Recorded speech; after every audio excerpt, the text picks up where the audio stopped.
So when you did the Quarantine Comix, did that immediately lead to your new release, Wired Up Wrong, or what was the timeline for that?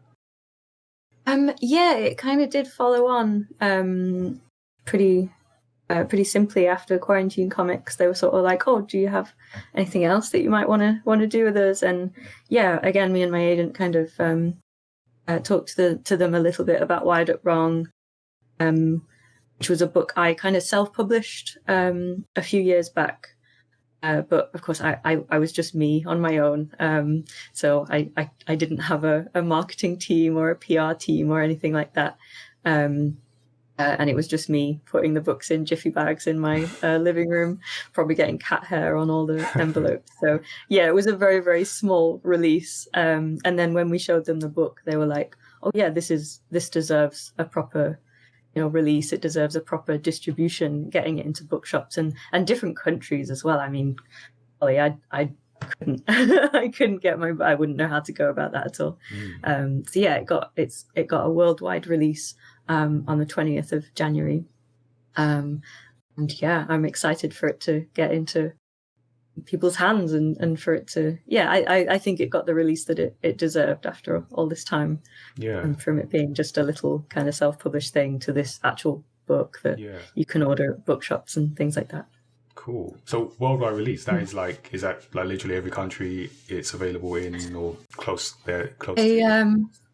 Nearly, yeah. I have a feeling that North America, maybe New Zealand, are still waiting, but it's getting there. For some reason, they were on a different... I don't know how publishing works, but yeah, it will be worldwide eventually. Okay, that is cool. And have you had any particular responses from different countries yet? Oh, I mean, I've had a lot of tweets. Yeah. I often don't know where the people live, so maybe a lot of people in America and Canada and places like that. Yeah. Nice. And what is the story? So tell us about the story. What is it? Was about? Who's in it? I assume yourself. I can see from the cover and other people around you. So it's mainly it's a good. I mean, I use the same devices in Quarantine Comix, but it's a good introduction to how I draw my mental state. So there's the two dogs.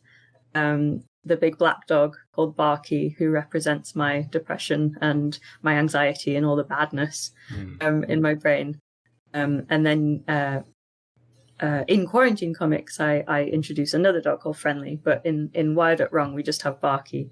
And I think it was Churchill that coined the phrase, my black dog, and that's how he talked about his depression. But yeah, I draw Barky, and kind of he's a good... what do I want to say? He's a good way of saying it's a good shorthand of saying how I'm feeling at any one time. So if Barky is very, very big, bigger than me, it means I'm not doing so good mentally. But if he's very, very small and I can put him in my pocket, it means I'm doing all right and I can get on with life and doing all the normal things that that I enjoy doing despite my mental illness. So yeah, me and Barky are kind of main characters in Wired Up Wrong. And Rufus, my cat, is still in it. Rufus has been with me a long time. So yeah, I can see on the cover, right? Yes. Yes.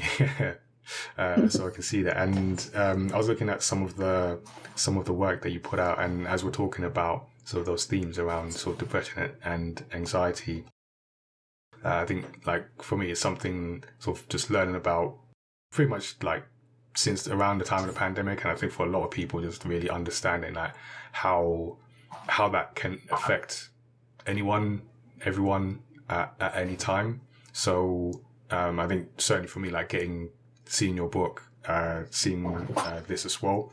But there was one bit that did, I'm trying to find this here, that stuck out. So you had a 4-panel where you were talking with, I'm not sure who, but the line kind of goes, someone's talking to you and they're asking you what are you depressed for? You have so much going on. And then you reply, which I think is brilliant, is why do you have a cold? You have a really nice house. Yeah.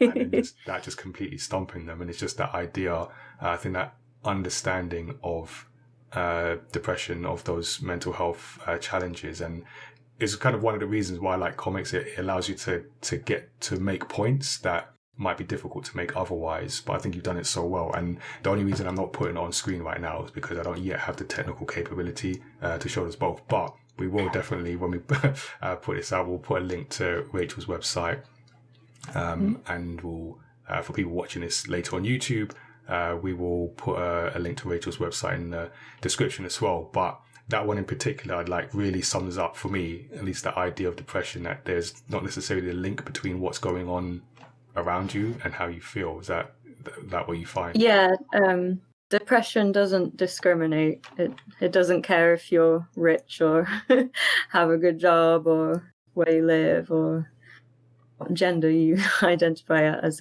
Anyone can get a mental illness, and I guess for those people who don't have any kind of mental issues, it's a question that might seem a natural question, like, oh, well, why do you have depression? What are you depressed for? And it's just not how it works. I've actually had a lot of people read I should show that one as well. I have that. Yes. Wired It Wrong. There you go. So look for the little pink book in your favorite bookshop. Wired It Wrong.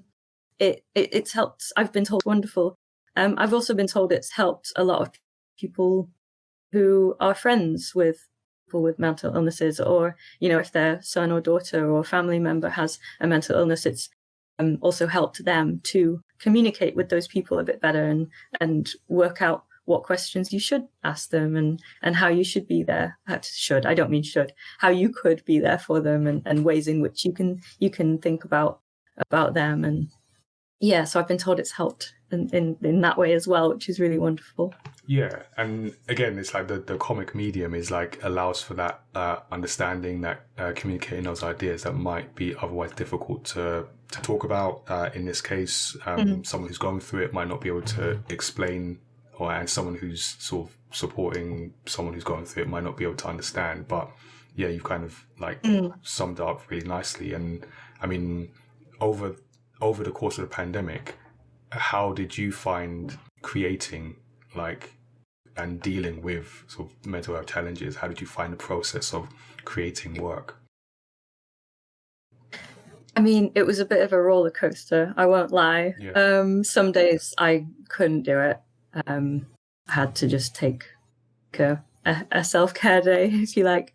Other days I felt like I had so much to say, I would do 4 comics in one day and go a bit bonkers with it. So yeah, it was a bit up and down. Like my mental health was, like a lot of people's mental health was during the pandemic. Yeah.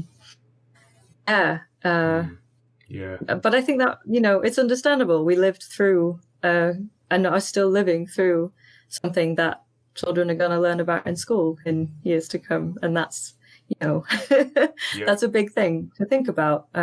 So yeah, yes, it was hard sometimes. You see those history pages in school, and it's black and white. You see crowds of people maybe celebrating something or reacting to something. That's going to be us in some school learning about history. It's these people went through a pandemic. Hi there, I'm Nigel from mayamada. Thanks for watching our video. Don't forget to subscribe and check out the other great videos we have on the channel. You can also check out our universe of manga and characters at mayamada.com. We'll see you soon.